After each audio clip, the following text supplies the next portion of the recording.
Here we go. Off-season time. Today, the top 10 free agents at every single position ahead of the 2025 NFL offseason. Hayden, these are flat out the people that have their contracts ending. We will also be mentioning some possible trade candidates, some possible cut candidates, also some restricted and exclusive rights for agents on top of that. But I really want the people because every single team and every single fan base wants to add players, that make plays for them heading into next year. This is the show for you. Yeah, and then realistically, which players are actually gonna hit the market? Everybody Right. wants T. Higgins. Is he actually gonna leave? I think we're gonna make a couple of those type of predictions as well.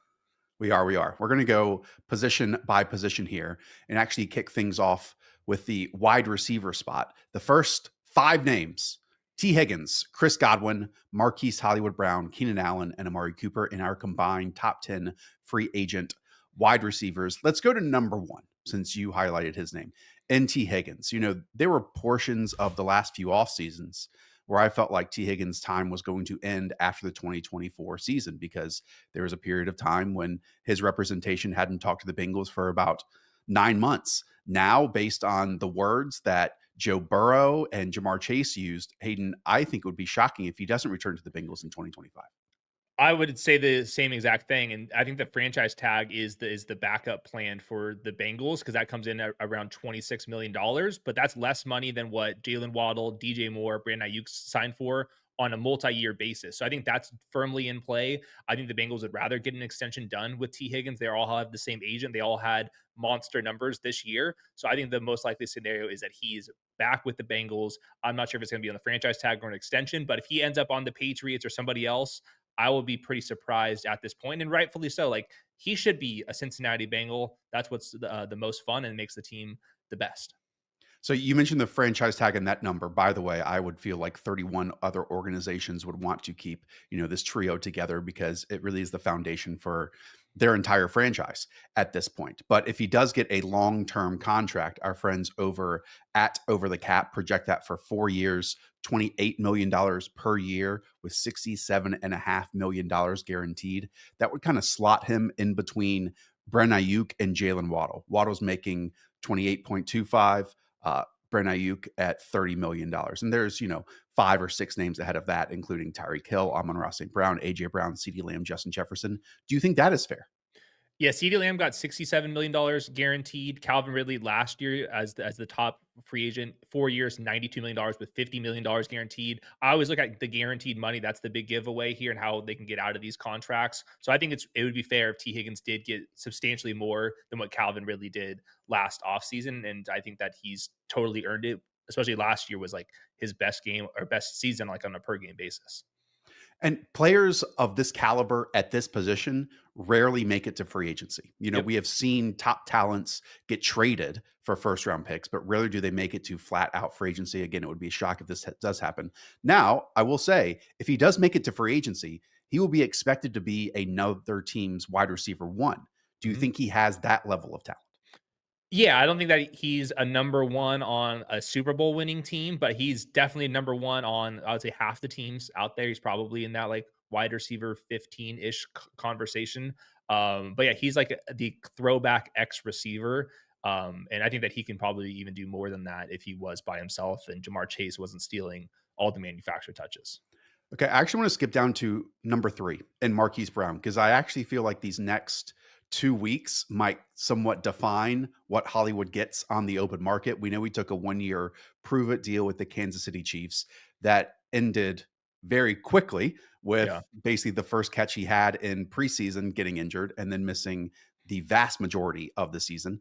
We are both fans of Marquise Brown. His final year at Arizona, I was stunned that he was making some of these tight, contested, tight window catches. And we all know he has speed on top of it. But we really haven't seen anything that would change, the 31 other teams' mind in terms of giving him a longer contract at this point. Yeah, he's still 28 years old. I'm gonna guess he's gonna have to sign another prove it deal, but it's just gonna come down to the postseason. All the eyeballs are on him. But he is very talented versus and a little bit younger than the other Yes. names on this list. So I wouldn't be surprised if Kansas City Chiefs he has a big game down the stretch here that another team says screw it, let's go. And I'm sure he doesn't want another prove it deal after this last one went so sideways. Yeah, I do wonder if he will get like $9 or $8 million per year, and maybe take a little bit less on a than he would have gotten in a 1 year contract to have some stability heading into his 30-year-old season. I would pay for that. I think like that would be the perfect 100%. contract for that. Can Now, we just quickly now hit on Chris Godwin? no, yeah, that's exactly what I was gonna do, Yeah. because I wanted to separate him, because then I wanted to bring up the likes of Chris Godwin, Keenan Allen, Amari Cooper, Stephon Diggs, and DeAndre Hmm. Hopkins, and kind of package them as somewhat of Okay. graybeards in this conversation, guys that have dealt with injuries, or we've seen in Keenan Allen and Amari Cooper's and DeAndre Hopkins' case, an obvious decline in their talent. You and I both think that Chris Godwin is at the top of this list. Yes. Yeah, definitely. So he's a little bit younger. He's 29 years old. Everyone loves him. The thing that makes him most interesting is the Tampa Bay Buccaneers have some decisions to make. They only have $25 million in cap space entering the offseason. Baker Mayfield, Mike Evans are under contract, but they did also hit on Jalen McMillan, who can do some slot stuff, Kate Otten, and then the running back tandem. So they have like some level of replacement for Chris Godwin. And he is coming off this major injury, and then he also had that torn ACL, MCL from a couple years ago. When I went back and watched his tape, you just Ooh. fall in love with the Liam Cohen offense. There were so many of his big plays were completely schemed up. He does have inside outside versatility. I do think that he provides a stability for a team like the Patriots, who I'm kind of hoping that he lands with. So I think that he might be one of the highest paid true free agents this offseason out of any of these positions, because I think there's a fair chance that the Tampa Bay Buccaneers do let him at least test the market, because they do have some fallback options. And even when he left, that offense was rolling. Now they don't have Liam Cohen to kind of figure that out, though. Patriots $112 million in effective cap space. I'd point to the Washington Commanders, who have about Nice. $71 million of effective cap space, because we all know that Chris Godwin does his best work in this power slot role. You see him consistently win and create a sliver of space versus tight coverage with those physical duels. Crossing routes are definitely still there. He's very quarterback friendly, in my Yep. opinion, on these extended plays working back to the quarterback. He was on his way to just a massive 2024 season. Did have that season ending left ankle dislocation, but again, that's not like torn ligaments that we're talking about, or even broken bones there. So he can still win after the catch physically as well. He's just, nearly 7 weeks without a single drop. 52 catchable targets. Like he is so dependable. And a lot of these young quarterbacks, like we mentioned with the Patriots and the Commanders, could really use a player like this to Hmm. take them to the next level. And then the next names here: Keenan Allen, Amari Cooper, Steph Diggs, DeAndre Hopkins. These guys are into their 30s, and there has been a decline. Either it's with their overall stats and explosiveness, or just like the snaps played. So, like someone like Amari Cooper, he's peaked out at 54% of the routes for the Bills. We'll see if he can make a play. Same thing with DeAndre Hopkins down the stretch. He's been limited with the Chiefs here. So, I don't think that these guys are more like stop back options. I wouldn't be surprised if Yeah. all these guys want to go to contending teams.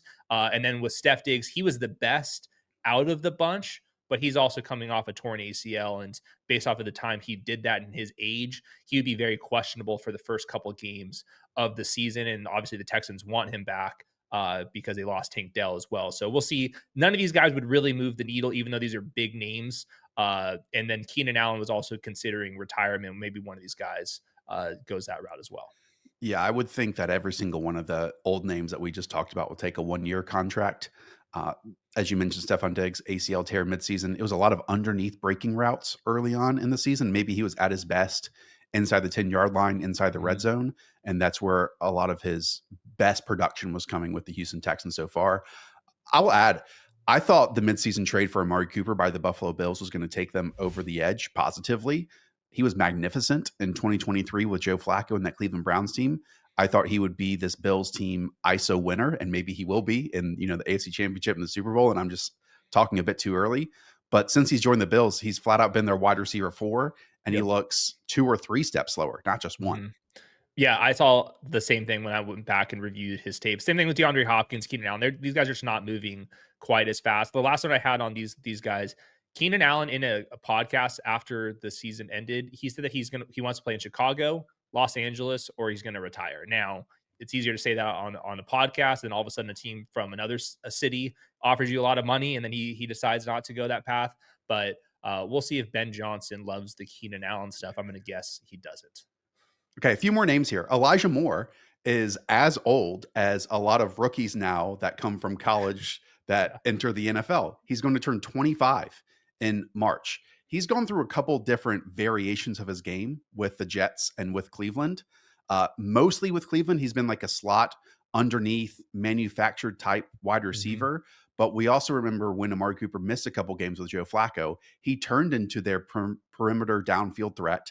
And then I actually liked, and maybe I'm an idiot for this, I still think there's some potential there on these like downfield, outside breaking routes. So again, this list is going to be littered with a whole bunch of injured or old wide receivers. I do wonder if a team can talk themselves into believing we get a young wide receiver added to our group with a soon to be 25-year-old Elijah Moore. Yeah, I like him mostly in like the slot manufactured game. That's where he was at his best in college as well. He did bottom out at 5.3 yards per target. That's partially because of that role. So we'll see. I think like a player that was a smash last year, Darnell Mooney, to me would be like up closer like Marquise Brown. I think like of this list, Marquise Brown kind of is like the hit on Darnell Mooney, and the rest of these guys, I'm not sure how much they're going to move the needle. I like all these guys in a specific role. I guess Josh Palmer and Darius Slayton maybe are the best of this bunch in terms of age and just kind of like could do a little bit of everything. Slayton more downfield, Josh Palmer kind of versatile, but neither of those guys are necessarily like lighting things up in the box score. I wonder if Elijah Moore will be like a Wandale Pop Douglas type role for his next team, but obviously you can find 2 or 3 of those types in every single draft class. Yeah. Okay, you brought up Darius Slayton. I need to bring up his name because he has legit juice. And I don't know if you can point to another wide receiver here that has consistently showed that they have juice. Now, this Giants team felt like for multiple off seasons they just tried to get rid of Darius Slayton, and then he would come in and be their wide receiver 2 and super productive for them in Mm-hmm. the small sample that he brings. And so, man, he worked off the vertical line whenever I went back and watched him for this video. Slants, 9 routes, hinges, comebacks. That can be somewhat limited, and that's more of a secondary or tertiary piece for your wide receiver group. But again, it's so difficult to find downfield, perimeter, juice wide receivers, and Darius Slayton brings that to the table, I think. Yeah, he might be like the best bang for your buck out of this bunch. And I think if you are going to offer somebody multiple years on this list, once you pass the first 3 names, he would be close to the top of the list for me. Probably like a number 3 wide receiver can win downfield, but every team's looking for that role. And a few more. You mentioned it, Josh Palmer. He's played inside and outside with the Chargers, a really down contract year.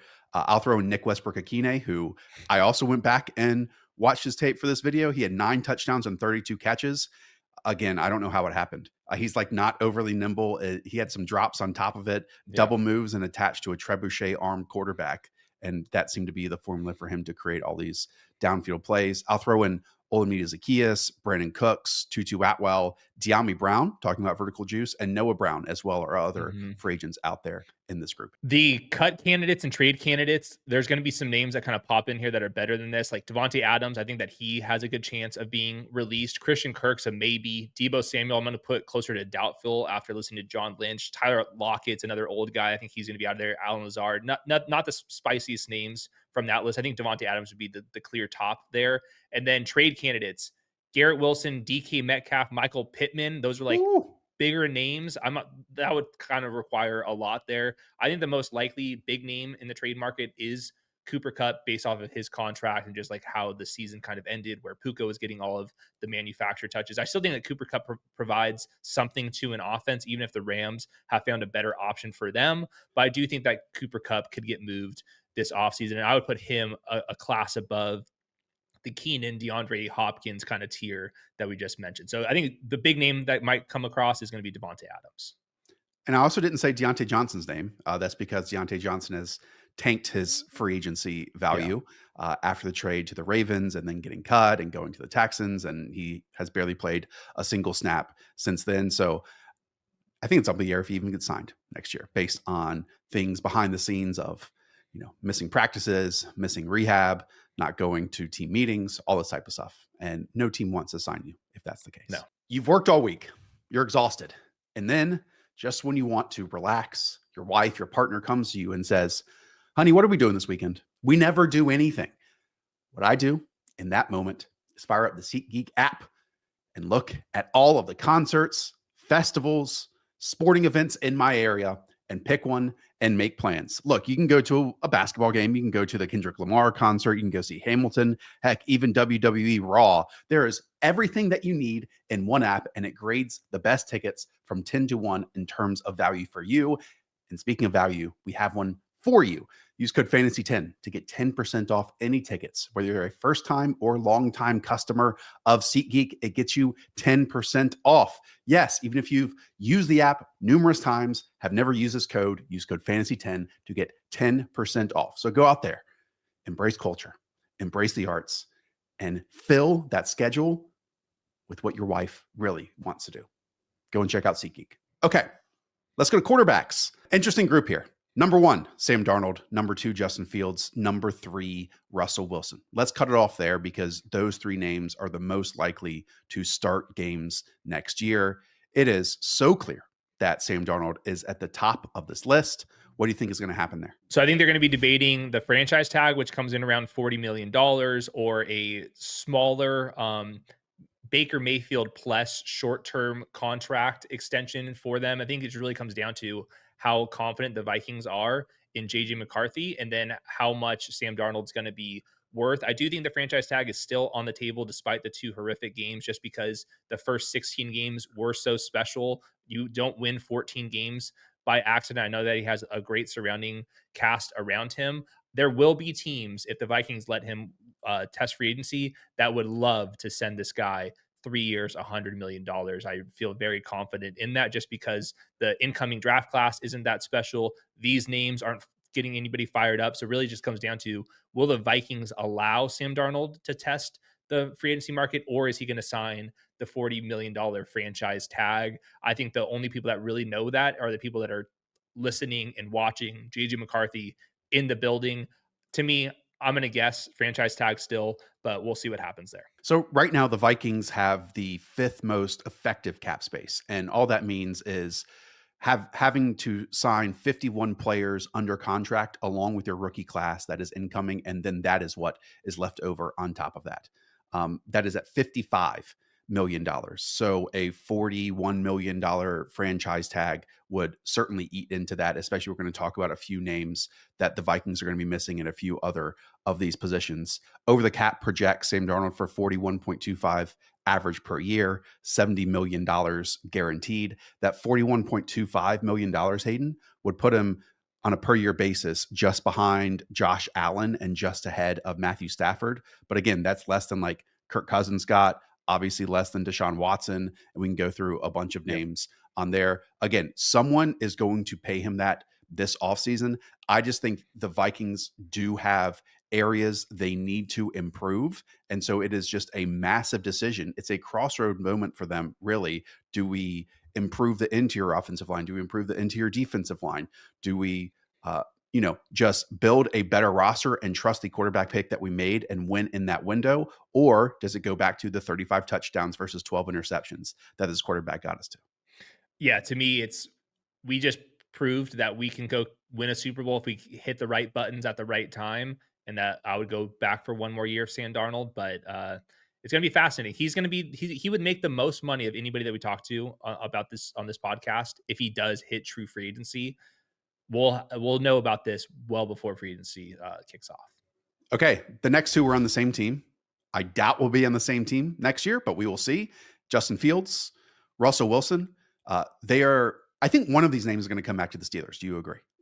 Yeah, and I think there's a chance both will. It just comes down to how much the rest of the NFL treats these guys. For Justin Fields, remember, he was only traded for a 6th-round pick. He played, I guess, fine in his starts. He won some ball games. I didn't think really showed that much as a passer. He's obviously a young, fantastic athlete. He's a kind of a project for somebody out there. We did get some reports from the Steelers, just the longtime beat reporters kind of hinting that, hey, Justin Fields might be the younger option that Mike Tomlin wants to take a swing on. But Russell Wilson also played, I think, pretty well all things considered for how cheap he was. There's something called the transition tag, which comes in around like $30 million if they are worried another team's going to throw the bag at Russell Wilson. It sounds crazy, but you start playing the musical chairs and you look at the rest of these options. To me, Russell Wilson is a class above, and there are more teams that need a quarterback than that there are quarterbacks available. So this one's going to be really interesting. I can see this one going either way there. Yeah, both have their downfalls, in my opinion. Both kind of limit to what you can call offensively. The Steelers right now have $37 million in effective cap space. So again, finding a quarterback, and maybe they are in the Sam Darnold sweepstakes. Who knows? But Russ, the offense basically comes down to touchdown to checkdowns, and you abandon the middle of the field, and that limits you as a play caller. And while Justin Fields, did go 4-2, and I thought there was some slight improvements that we saw in terms of in breakers and playing on time. He does take sacks at a ludicrous rate, and Yeah. Russell Wilson doesn't do that at the same time. And you can't have sacks and you can't have turnovers because that derails your offense too. So I don't think there's an easy answer here. I appreciate what the Steelers did last year in terms of using very little investment in both of these. You mentioned the 6th-rounder, and Russell Wilson was on basically a vet minimum contract. It takes it to a much different level when you make an actual investment in one of these quarterbacks. And I wouldn't be willing to do that. Right. Yeah, it just comes down to who's going to be your solution then. If you don't go with one of these guys, it can get really bleak if you are the Like, I would Steelers. rather have Justin Fields back on like a $10 million contract than Russell Wilson back on a $35 million per year contract.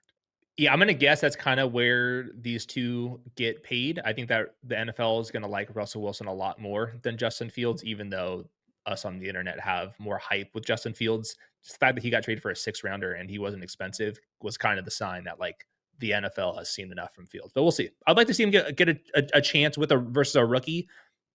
I like to see it.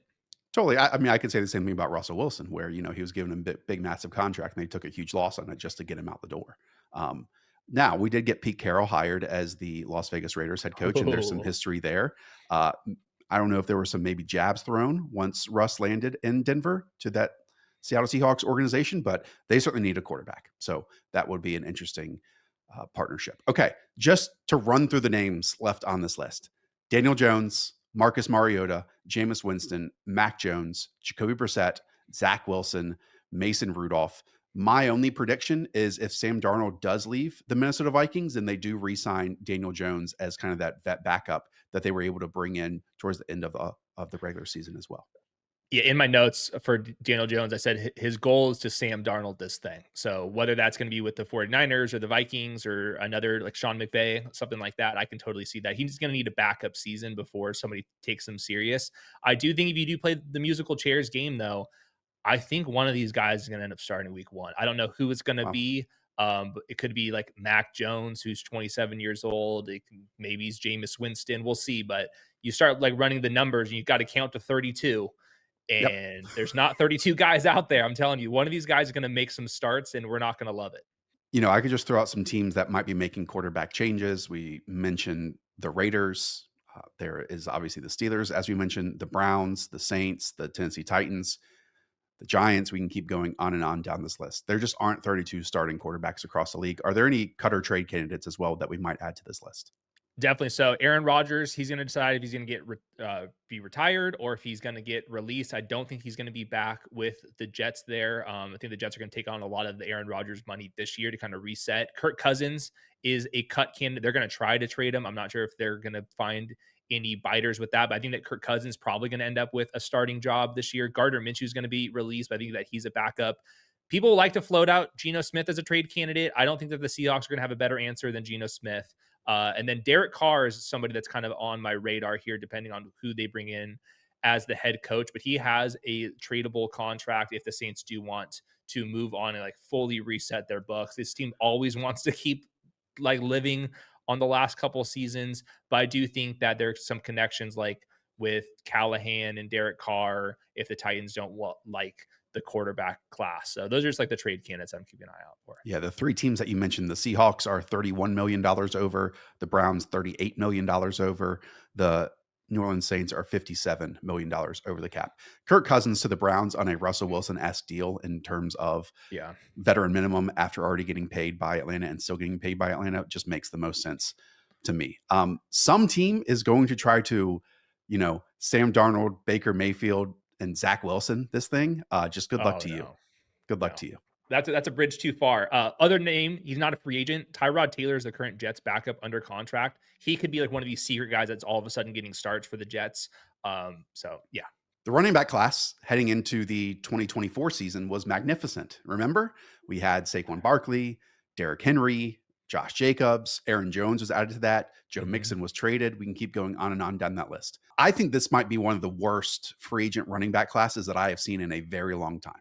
Let's Hmm. run through, I don't know, the first 6 names: Aaron Jones, Najee Harris, J.K. Dobbins, Rico Dowdle, Javante Williams, Nick Chubb. Pick one and talk about him, Hayden. Well, those guys have a combined about 5 legs of those 6 players. That's not great. Aaron Jones did just come off of his second most total yards in a season ever. He's going to be 31 years old, but I do think that whether he re-signs with the Vikings or goes to another contender, he at least had a little bit of juice left. I like him more in a committee than being a bell cow. I think the funnest one is Rico Dowdle, just because he had 4.8 yards per touch. He's 27 years old.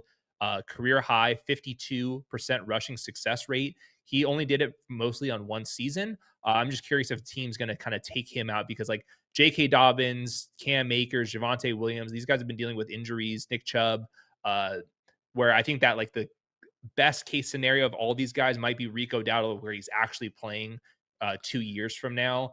That's to me like the most interesting name, because I kind of seen enough of the other guys. Yeah, a lot of these names, I think we have to reframe how we thought of them 2 or 3 years ago. Nick Chubb's a perfect example of this. Massive knee injury. At least he got back onto the field, which is a big win from him for him. Javante Williams was one of the best tackle breakers coming out of North Carolina. We saw that somewhat during his rookie season, and then he also suffered a significant knee injury, and we really haven't seen any type of skills. He's more just a volume sponge. Najee Harris is the ultimate volume sponge. Now, kind of counter to that, after his first couple years in the league, we did see a couple more maybe explosive runs that gained 15 or 20 yards, but he is more of a plotter versus anyone else. Like if you were looking for an every down back, then he probably tops the list here. But I Yeah. agree with you. Like Aaron Jones, when we talk about creating explosives for an offense, two high shells, and how the running back position does that for offenses now almost more than any other section of the last 10 years, he's of that. Now, looking back at 2023, he missed 5 or 6 or 7 games. This year, it kind of felt like he was always banged up. This is why Matt LaFleur never really played him over 55 to 58% in any given year, because you have to turn this into a tandem. Thankfully, a lot of the offenses now are uh, Hmm. very much embracing tandems across the league. Yeah, I think that like Javante Williams is going to be a tandem guy in pass protection. I like Najee Harris more in a tandem back, just because he has no explosiveness. I'm done with the volume sponge thing. Now, number 7 and number 8 are a little bit Hello. intriguing to me. Ty Johnson, he had Yes. 32 targets with the Bills this year. He averaged 10.8 yards on them, which is like Jamar Chase plus numbers. Now, a lot of that's Joe Brady, but they love him as a pass catching back. Perfect in a committee. He's 28 years old, kind of been a specialist. And then Cam Akers, he's 26 years old. I know he's had lots of injuries, but he does rip off some explosive runs. So you can't trust him, but I would like to see him kind of like an explosive capacity. The Vikings did find a role for him out there. And the same thing with Khalil Herbert and Kenneth Gainwell, like at least a little bit on the younger side versus like 1 through 6. I'm not with you on Cam Akers. I'm definitely with you on Ty Johnson. This might be one of my favorite picks of this list. We know that Joe Brady was able to isolate him against the Detroit Lions and win one-on-one versus linebackers as a true passing down player. And again, that is a role, 2-minute, 4-minute drills that Ty Johnson does very well. Plus, he has some rushing upside on Mm-hmm. top of that too. Khalil Herbert a couple of years ago was like one of the more underrated runners across the league, and then he gets traded to the Bengals and does absolutely nothing. So we've all forgotten about him. And then Kenneth Gainwell, the fantasy community's favorite player, is going to pop up here and maybe get Mm-hmm. some money elsewhere. And you would like to think it after the Eagles spent a late round pick on Will Shipley. So I would doubt that they would bring back Kenneth Gainwell. The cut candidates aren't a lot better either. Running through them: Austin Eckler, Devin Singletary, Antonio Gibson, Zach Moss, Raheem Mostert, Zamir White, Ty Chandler, Miles Sanders. None of those Yes. guys get me fired up at all. I think Devin Singletary is the most reliable of that bunch. Trade candidates: Travis Etienne is an obvious one to me.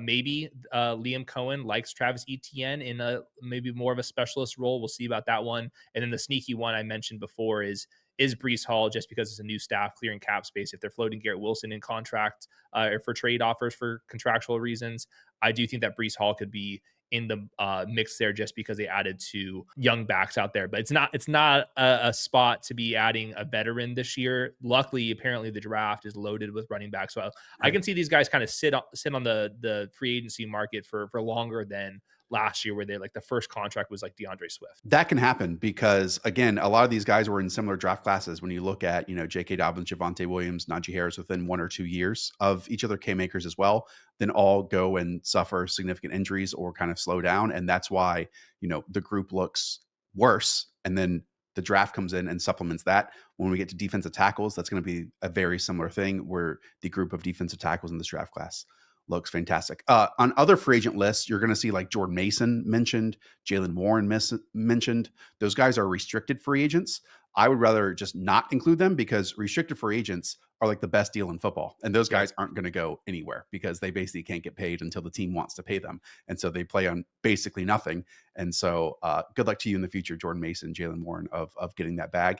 And I would just love to see the Chargers bring back J.K. Dobbins on like Mhm. a 2-year deal because there were moments this year where he was the only guy on that running back room that was worth the salt of anything. In weeks 1 through 2, 9.9 yards per carry for J.K. Dobbins. The rest of the season, 3.8. He's only 26 years old, and I think that a lot of that fell on the tight ends and interior linemen blocking out there. But he at least showed some burst for a little bit. Speaking of tight ends, we tried to come up with 10 names here, and it's a bit difficult.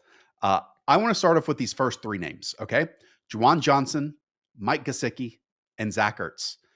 I would almost put Mike Gesicki in the wide receiver category rather than tight end category because he is basically a big slot that moves in one direction like a speedboat and can't really turn. But Mike Gesicki is quite good in that role. And so if a team is looking for a bigger slot wide receiver that doesn't want to run a bunch of these juke or multi-breaking routes, he's an Mhm. intriguing name to me.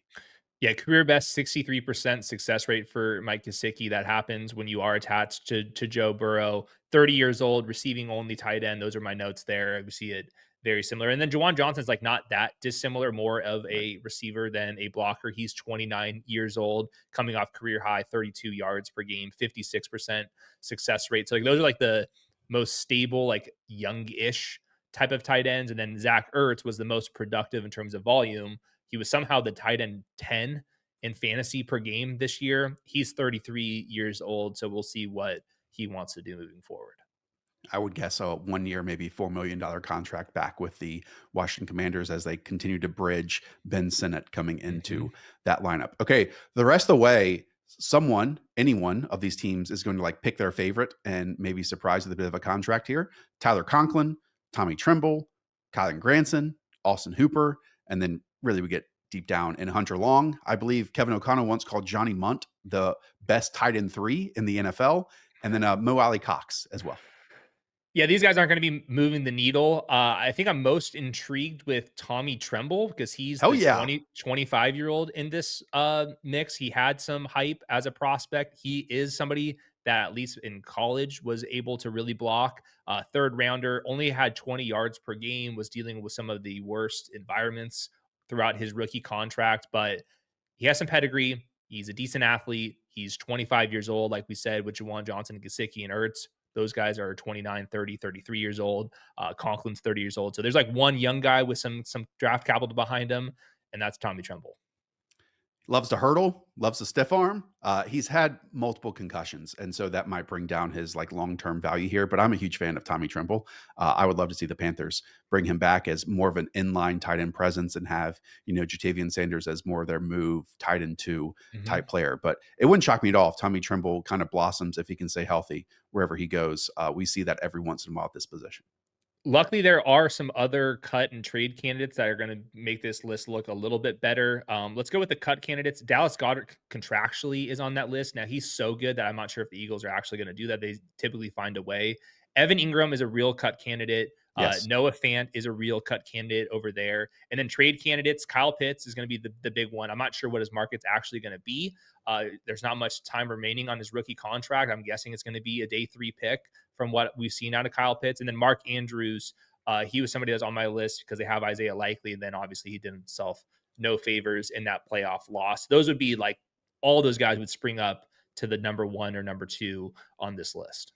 Now, Liam Cohen and the Jaguars move on from Evan Ingram for Britton Strange. That's on my radar. And like you said, if the Atlanta Falcons can get like a really late, maybe compensatory third round selection for Kyle Pitts, they should absolutely do it, or an early fourth Yeah. rounder, just Yeah. because he doesn't, to me, fit exactly what Atlanta is doing right now. And when has he ever fit what an offense is doing in the NFL since his rookie season?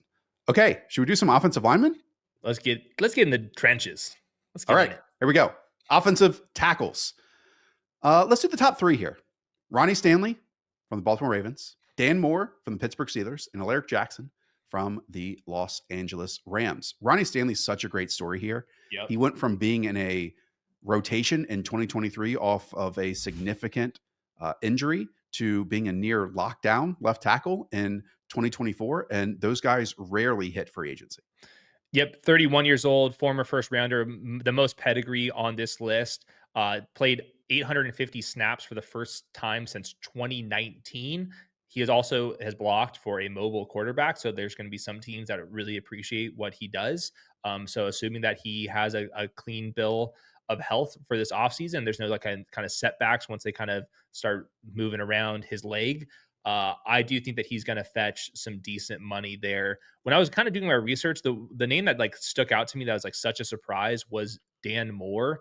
Yep. 1,000 snaps at left tackle in all 4 seasons for the Steelers. In ESPN has a pass block win rate metric, which is like, are you allowing pressure and quarterback hits on a per snap basis? And he was the offensive tackle 11 according to that metric out there. So younger player, has eaten a lot of snaps, has done it with multiple quarterbacks, doesn't always seem to like look pretty out there, but that's a lot of production for a younger player.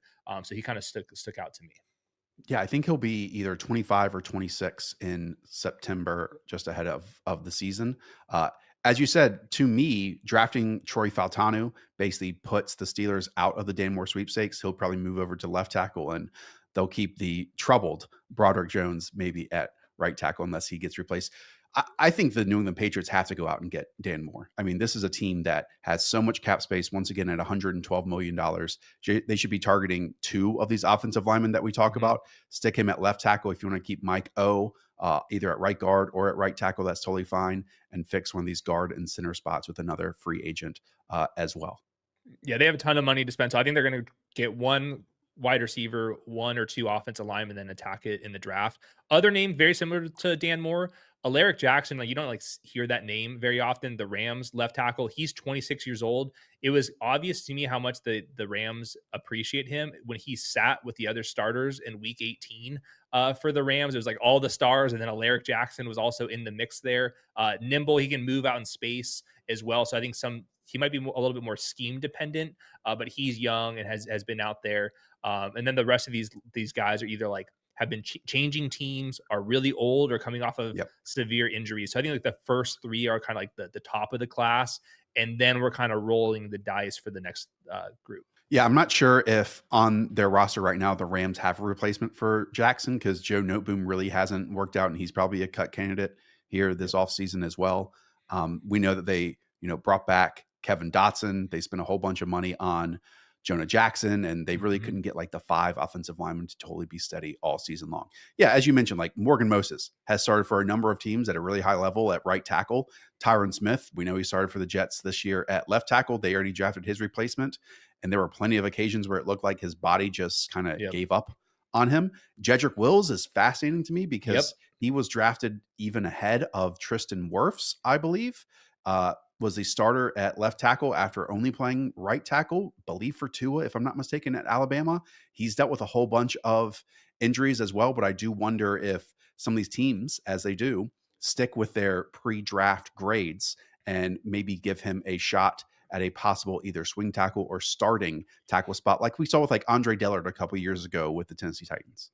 Definitely. So he had a knee injury this entire year, and he said he was healthy enough to play, and then the Browns just like straight up benched him. But we're talking about a 26-year-old former first rounder, so it just kind of depends on what that knee is looking like. And Maybe he has to sign a prove it deal, but he has by far the most pedigree among the young guys after we get through these next names like Cam Robinson, DJ Humphreys. Those are like last second, please bail us out type of players. Cornelius Lucas coming off of a big injury, but 34 years old. He allowed one sack on 255 reps. He was the offensive tackle 8 in run block win rate. So we'll see what his kind of status is. So a lot of the older guys at the bottom of this list.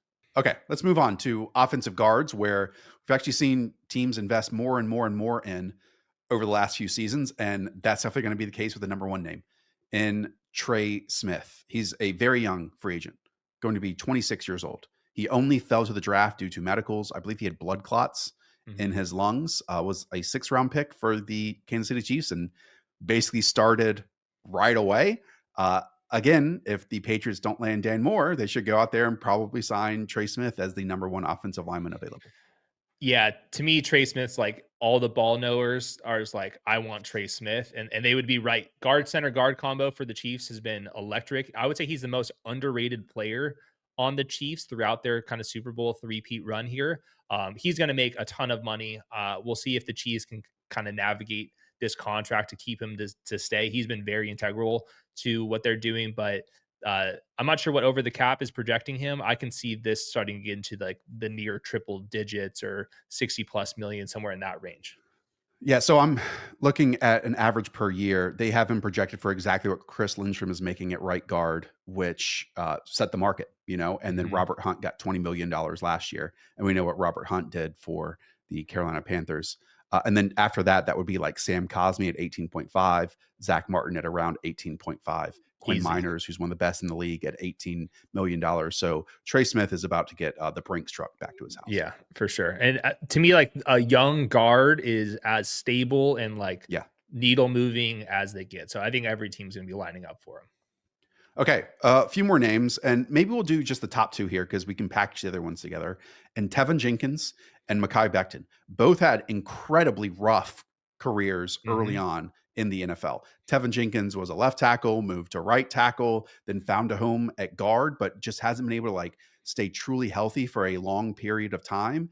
And then we all know the story of Mekhi Becton. It was basically the start of the downfall for Joe Douglas, taking him over Tristan Wirfs. And he was a tackle, and then he couldn't keep his weight and was consistently injured. Then on a 1-year prove it deal, goes to the Philadelphia Eagles, gets the coaching of Jeff Stoutland, and looks quite good. I would say he had a bad game against the LA Rams, Hmm. but as he's at least now most likely earned himself a starting caliber guard contract. The question is, with both of these players, is a team going to be willing enough to give them a really long-term deal that lasts more than like 2 years? Yeah, I think like 2 years probably the sweet spot for him. Mekhi Becton, I like him more in a run heavy system, like what the Eagles had, like his size moving forward. Once you get him in pass protection, things can kind of fall apart. But I do like him as a guard there. That's just the Eagles finding a way, like really cheaply in the offseason. And then Tevin Jenkins, 27 years old, second rounder.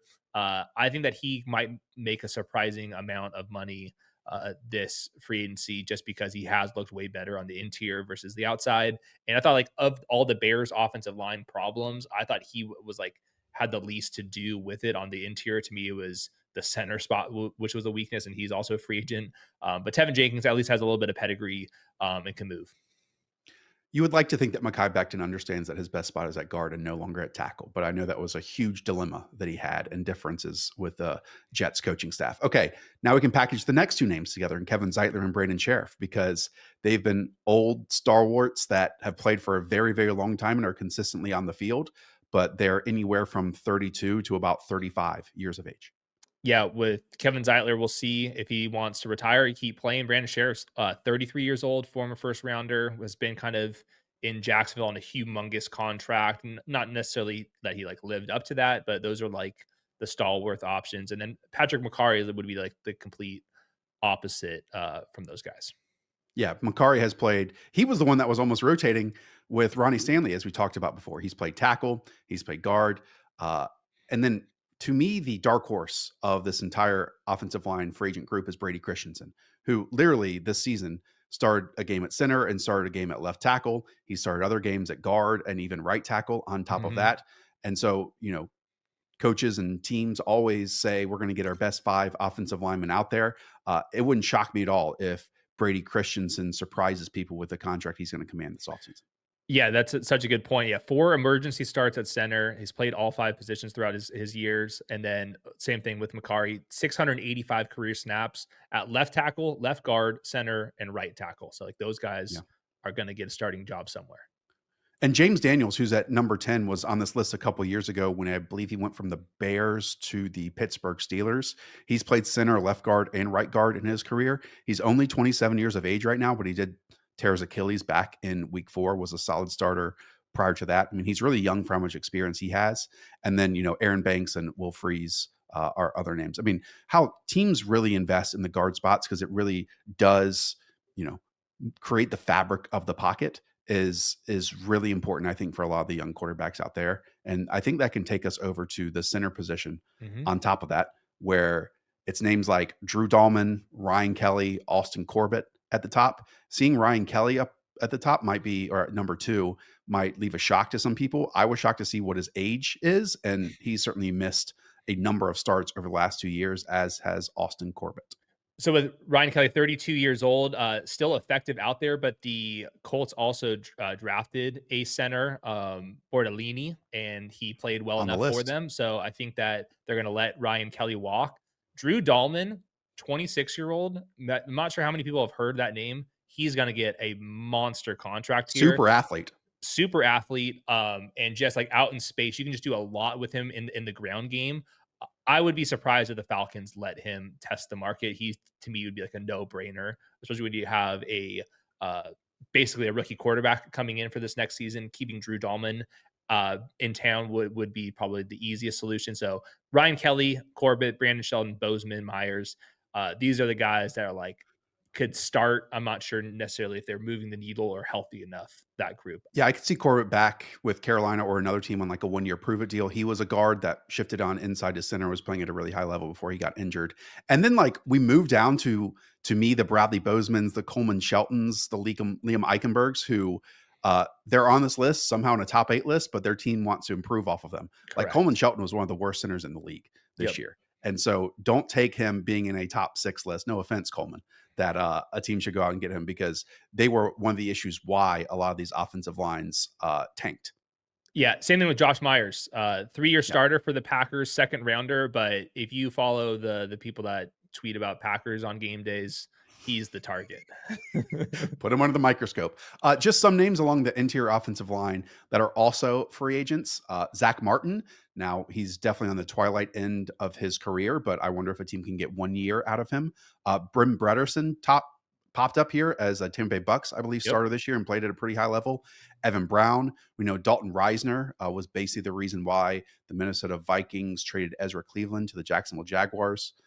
And then Robert Jones as well. So there's a bunch of names that are going to be Yeah. starting along this group. But like you said with the centers, like Dalton Reisner, like the Kevin O'Connell press conference, like we have to shore up the offensive line. That was because of him. Yeah, and I think a few more, including their center out of Right. Garrett Bradbury out of NC State. All right, before we go any further, I want to just pause after these offensive players and say that we have so much offseason content coming in your direction. So if you're liking this, stick with us for the entire offseason. Hit the thumbs up, and most importantly, that subscribe button, because for agency, whenever these guys get signed, we're going to do instant reaction videos on the channel, and then NFL draft prospects. Every single wide receiver, running back, quarterback, tight end that you can name will have videos on them. So again, join us on this journey. Hit that subscribe button. Let's go to the defensive side. All right. We always kick things off with the edge rushing position. Interesting group. Khalil Mack and Josh Sweat at the top. And these are kind of two players that are at different points in their career. We know how good Khalil Mack has been. He's had his moments over the last 2 years. He has also been in and out as well. He did have 88 quarterback pressures in 2023, which was his highest mark since the 2016 season. He did play 61% of the snaps. And the name I'm sure you want to talk about is Josh Sweat with the Philadelphia Eagles. He fell in the draft due to knee issues coming out of FSU. He played about 600 of his 700 snaps against the left tackle, and he did play 63% of his team snaps this year. So two totally opposite profiles here. Sweat's younger; he's 28 years old. 12% pressure rate in 16 games with the Eagles. That's like solid enough, not necessarily moving the needle. Khalil Mack way more of a better profile, but he's 34 years old. More of like a run stopper than like somebody that's like routinely sacking the quarterback. But the Chargers also have to figure out what they're going to do with Joey Bosa. He's a trade/cut candidate as well. So I'm curious if they're going to bring both back, let both walk, or just bring one back. But I think that the Josh Sweat, he's probably actually going to test the market because the Eagles have so much depth on the trenches, and they're very good at letting That the bad replacing. guy walk and then like Yeah. signing the new guy to a bigger deal. Yeah. And not to say that Josh Sweat is a bad guy at all. In fact, like they um, got tremendous value of getting him based, I'm sure, with other teams' medical questions, and he's Mhm. been very productive from them. Speaking of medical questions, here we go with Chase Young. He was on this list last year. Chase Young, I think, had to take an incentive laden contract with the New Orleans Saints because of this neck issue that popped up, and that goes along with a knee issue that he dealt with Washington. Uh, I will say, when watching on a weekly basis, there were multiple plays per game where Chase Young Mhm. popped up on the screen. Yeah, completely agree. And that was a full knee dislocation. That's a very serious injury. So it wouldn't be surprising to me at all if, like, 3, 4, 5 years from that injury, he starts kind of shaping form. He's a physically dominant player, 11% pressure rate. That's like kind of league average. So it was a rebound season for him. But I do think that now he has a chance to not have to take a prove it contract. Maybe he can get a couple years of guaranteed money. I want to bring up Deo Odingbo, who was a Chris Ballard special, a guy in college who also missed his final year, all athlete. Hmm. And then just now, maybe where he's playing his best football at around 65% of snaps, now has to get paid. And maybe that's elsewhere. So you drafted this guy, you try to develop him and get him healthy, and now you would have to pay him. And then I also want to bring up Hassan Reddick's name because, Oh, you know, Hassan Reddick is a good player. Okay. Before his contract dispute this season, he did play 74% of snaps for the Eagles in 2023. I don't even know if he played 7.4% of the snaps mhm. this year for the New York Jets. The Bryce Huff to Philadelphia and Hassan Reddick to the Jets didn't work out for either party, but No. I still think Hassan Reddick has something left for a team. He just like truly lit millions of dollars on fire and only had one sack after returning from that. And that was an incentive laden contract and didn't beat any of them. So just like you just have to kind of evaluate like where he's at in terms of just how bought in he is. Dio Digbo is definitely more interesting to me. 12 sacks in 2023. He had 11% pressure rate last year. It's a big, crazy athlete out there. So I find him interesting. And then Demarcus Lawrence, 33 years old, missed the 2024 season with a foot injury, but physical Pro Bowler. So we'll see what he looks like coming off of a major injury. Yeah, there's a lot of, those veteran types. Like Dante Fowler feels like he's played for a Yep. quarter of the league at this point and still pops up for about 5 or 6 sacks around everywhere. Matt Judon, we know, got traded for a third round pick prior to the season with the Atlanta Falcons. And whenever I would catch their games, he'd be dropping into coverage a bit too often. You saw like this big, massive D tackle like body trying to cover tight ends in space, and that's no good. There's also some like high previous draft picks that never quite panned out for their original teams that I do wonder if, their next organization Oh thinks that they yeah. can get something out of them. Joe Tryon Shoyinka, who played 55% of the snaps for the Bucks this year, is on that list. Aziz Ojolari, who I think had 8 sacks, if I'm not mistaken, played 58% of the snaps for the Giants. Peyton Turner was a previous first round pick by, I think, Sean Payton with the Saints. He only played 33% of the snaps as well. So those are all names that I wonder if one might get a bit of a surprising contract, kind of like what Marcus Davenport got a couple years ago. Yeah, Marcus Davenport's also on this list after only playing 6 games in the last 2 years. Caleb on Chason is another classic former first Ugh. rounder, has never done a whole lot there, but maybe he's a reclamation project for somebody else. Baron Browning had some moments. He's only 26 years old. So like those are like the young guys. And then another kind of like under the radar player, Malcolm Kuntz, he tore his ACL right before the season, but he had 8 sacks in 2023. And he's a younger player. So there's like this to me is one of the better position groups. You don't have like a world class player available, but I think there's like 15 names in there where you're going to be able to get some legit starter level snaps out there. I think it's just going to be pick your flavor. Some of these guys are really undersized. Some of them are more physical. So it just kind of depends on the scheme.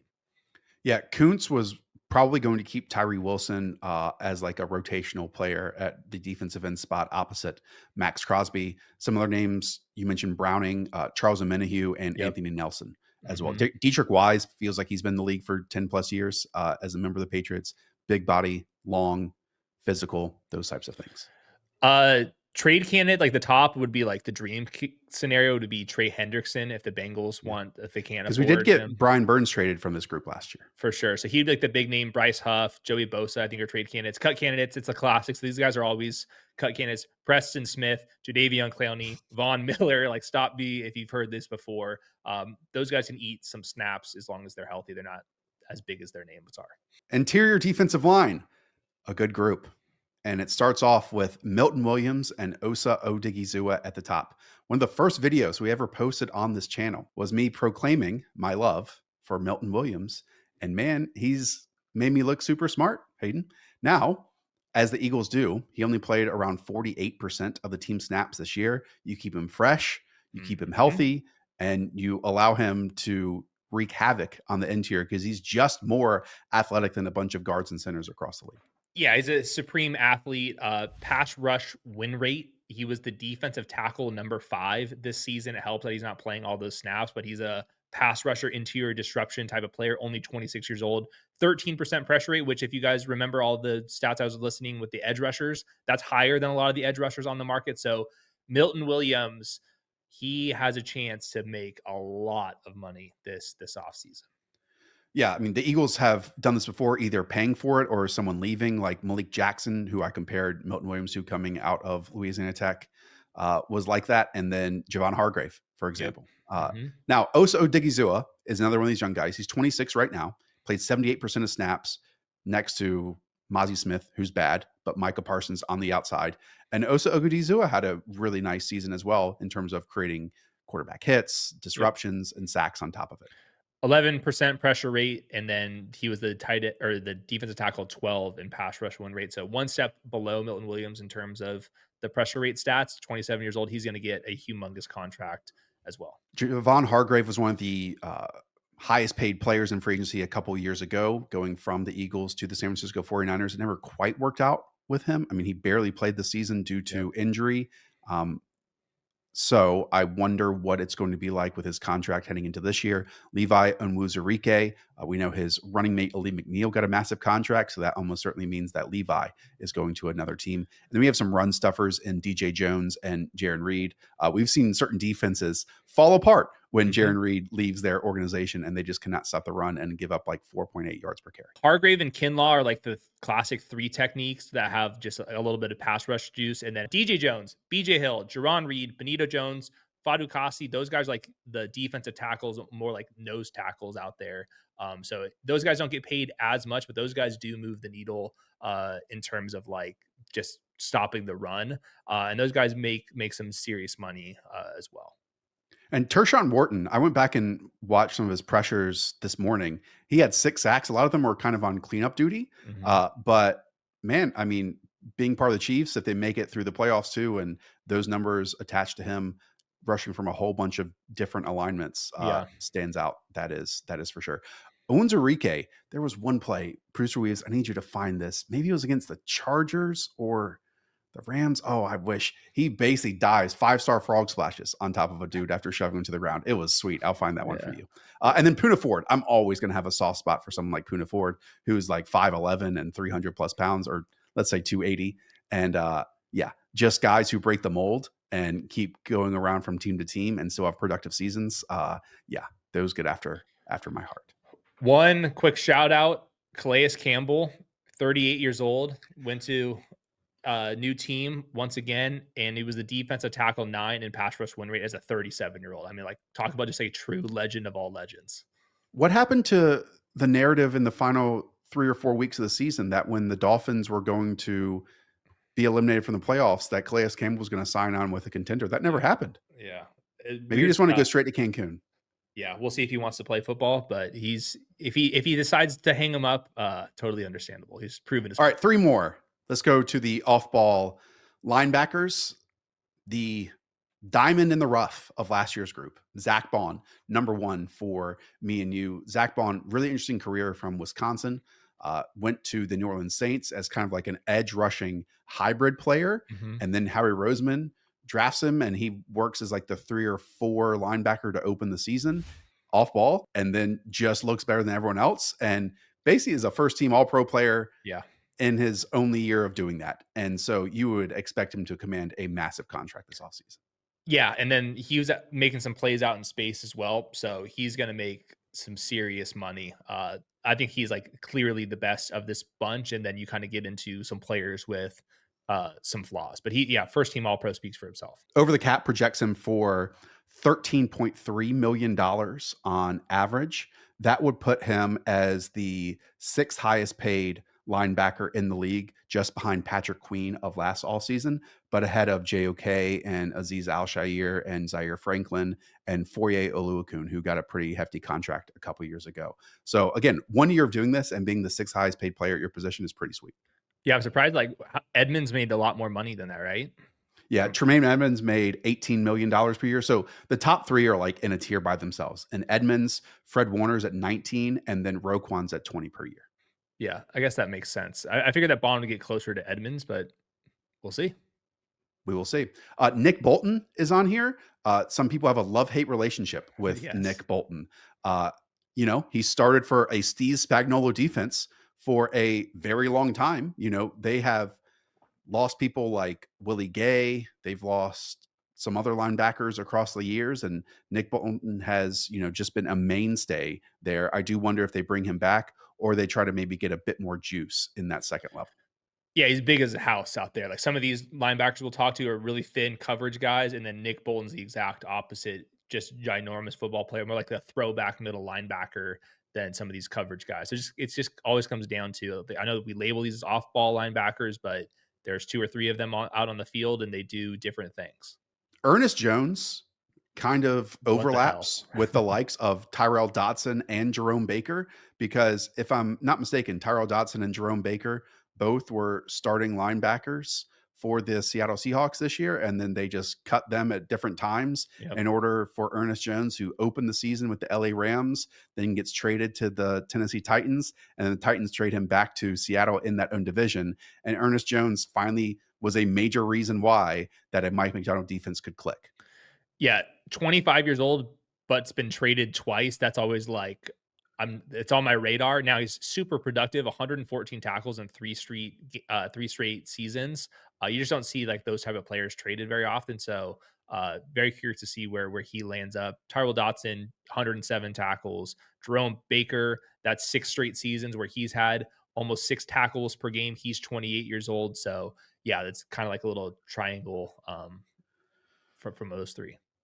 You will be shocked at the projected contract for Ernest Jones, according to Over the Cap, $12 million per year. So that would put him at about the seventh or eighth highest linebacker in the league. Okay, Levante David's on this list. To me, Levante David should be a future Hall of Famer.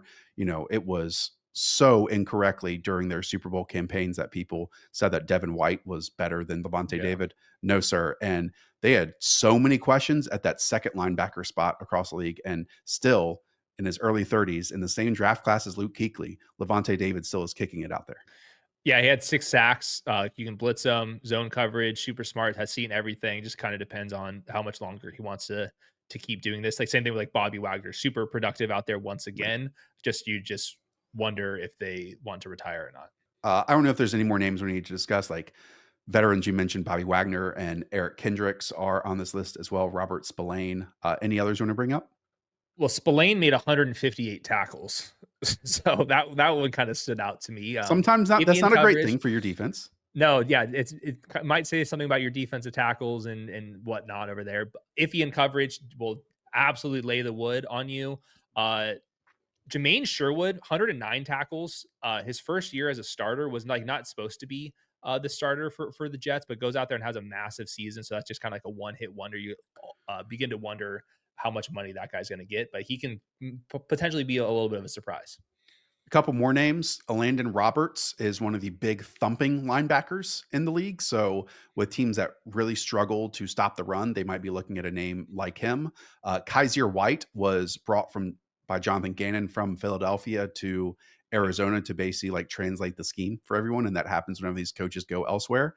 And then Drake Greenlaw. Greenlaw is a free agent, and he's going to have to take a 1-year prove-it deal. He only played 24 snaps in 2024 after tearing his Achilles in last year's Super Bowl, coming out of halftime, if I'm not mistaken, hopping up and down and running onto the field. At the time, he was viewed as one of the best off-ball linebackers in the league. So you'd like to think and hope that his career can turn around, but this is certainly not how he anticipated his contract year going. Yeah, and this is a position where you can sign a 1-year deal for like 5 straight years to kind of close out your career. Sometimes these guys only have 1-year deals available to them. Cornerbacks. Let's do it. DJ Reed and Carlton Davis at the top two. These are outside, man to man, ISO corners at times, punch you in the face. DJ Reed mostly played right cornerback, and Carlton Davis, as we know, was traded from the Tampa Bay Buccaneers to the Detroit Lions. A fractured jaw ended his season back in week 15, and he's mostly played on the opposite side at left corner. Yeah, so with Carlton Davis, they asked him to play man coverage on 52% of his snaps, press coverage on 42% of them. That is a very difficult task to do, and you only do that if you really trust Carlton Davis, who is just super physical. So I think that the Lions would love to have him back, but he's going to be a huge free agent. And the same thing with DJ Reed, 28 years old, really feisty, plays bigger than his size, opposite of Sauce Gardner. When the Jets were really balling, he was a very big part of why that is. He's just a very consistent player. Then the next group is a little bit more swing and miss, little slot guys who've only done it for a year, coming off of major injuries. I think those top two guys are like the top of the class. Yeah, and if you can't get one of those, but you want some maybe similar body types, Charvarius Ward at number 4, and even Mike Jackson, who joined the Panthers like just before the season started and was a starting outside corner for them, is another bigger body that can line up in man coverage as well. Byron Murphy played a lot for the Minnesota Vikings this year, but one of my favorite players in the league sits here at number 5, and every single year he feels like he winds up on lists like this: slot corner, Mike Hilton.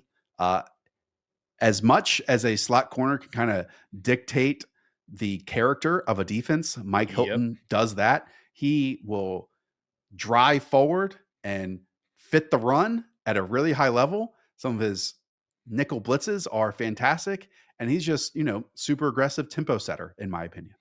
Yeah, he was the bright spot in the Bengals secondary. 31 years old, has been doing this for a long time. Very productive player. He was like my personal number 3. I think that he's going to go to a contending team unless he wants to keep following Lou Anarumo. What about Byron Murphy? To me, I can see this thing going either way.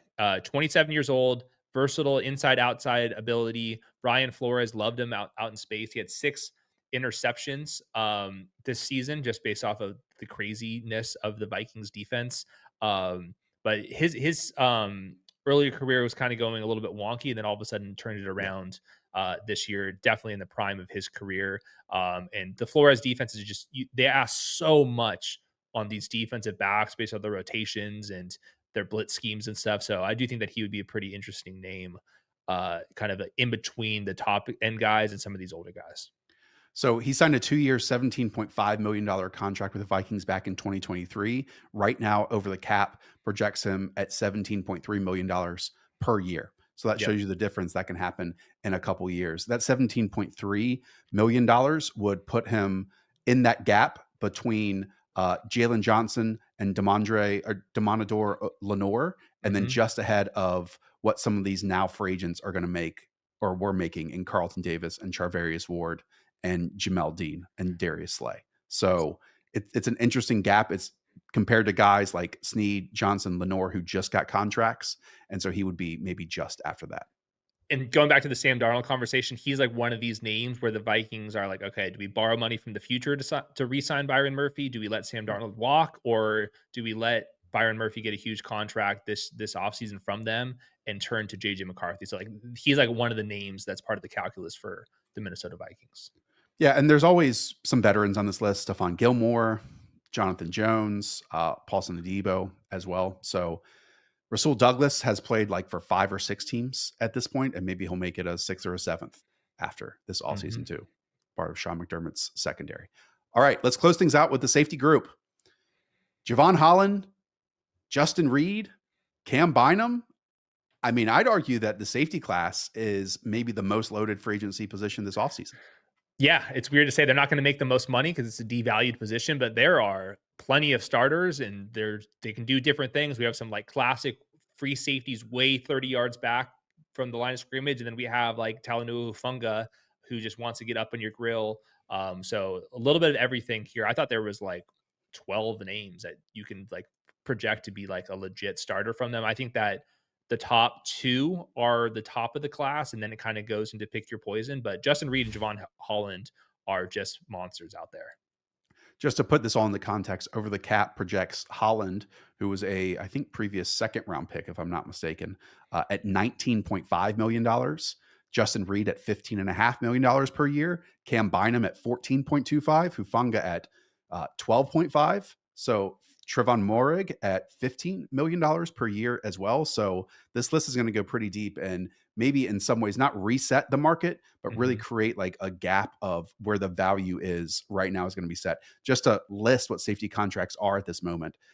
Antoine Winfield making the most at 21. Then it goes down 19 to 18. Derwin James, Mika Fitzpatrick, Buda Baker. And then what Xavier McKinney got, I believe, last offseason was at 16.75. So it'd be interesting to see if any of these names get more than that. So, like, if I was going to group them, like Andre Cisco, free safety, Julian Blackman, free safety, Cameron Bynum, that's another Flores guy. He was the deep safety in that group as well. And then like Talanoa Hufanga, Jeremy Chin, Trevon Morig, those guys are more like load up on tackles and come downhill a little bit more. So like those guys are like they're safeties. They play totally different type of roles. So it just kind of depends on the scheme. Yeah. Jeremy Chin is kind of like that Teron Johnson type player who can be almost a hybrid linebacker, Mhm. safety, slot corner for your team. Some defense coordinators have no idea how to use that. Dan Quinn, I felt, did a very good job at using him at times this year as well. All Okay. right. That does it. That's like No kickers? 100 names in your direction. We are not doing kickers. We are not doing punters. My free agency take for kickers is let a team draft them. Then when he lets them down and fails, they will get cut. And that's when you sign them. And that's when they typically do their best work. We've seen that across the league with a ton of names from Daniel Carlson to Harrison Butker. And I keep going on and on and on. Let the other team draft them and then you sign them. That's my 2 cents on the kicker My position. kicker stuff is don't have them in your fantasy leagues. It's a Or waste. now just, pick them up from the spring league. And that would happen with like Jake Bates Yeah. and Brandon Aubrey, if I'm not mistaken. Aubrey. Yeah, So exactly. All right. that's what the spring league is for. It's just a kicker circus. All right. That's going to do it. Once again, if you enjoyed this video, share it with a friend. More importantly, hit that subscribe button. Leave a thumbs up. The off season is just starting, and we want to be here along the way with you every single week. So join us along on the ride. Talk to y'all soon. See ya.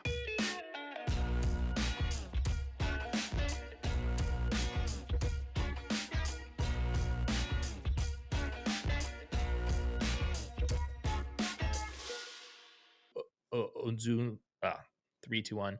Levi Onzu. God damn it.